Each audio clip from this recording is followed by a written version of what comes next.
এই অর্জুন, মেয়ে পক্ষ থেকে দেখতে এসেছে, তখনই তো আমি নালায় পড়ে যাই। আর মেয়েও তো এসেছে। কি বলিস, আমার জানেমানটা কোথায় তাহলে? এই দেখ, এটাই তোর বউ হতে যাচ্ছে। আর ওকে তখনই দেখে আমি শুধু দেখতেই থাকি।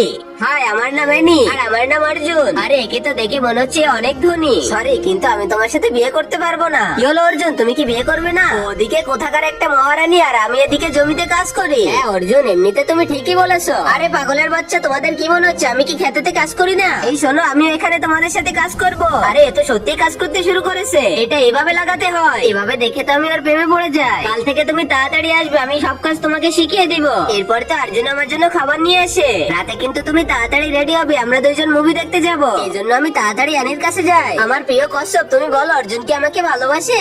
আরে কেউ আমার কচ্ছপকে বাঁচাও। তখনই তো অর্জুন পানিতে ঝাঁপ দিয়ে দেয়। এই দেখো, তোমার কচ্ছপকে পেয়েছি। আরে ওটা আমার না। ঠিক আছে নি, দাঁড়াও আমি আবার দেখতেছি। এই দেখো নি, তোমার চেন পেয়ে গেছি। অর্জুন, এটাও তো আমার না। আচ্ছা তাহলে দেখো তো এই কচ্ছপটা তোমার কিনা। আরে হ্যাঁ, ওটা তো আমার। আর পার্ট 2 দেখতে চাইলে অবশ্যই কমেন্টে পার্ট 2 লিখো।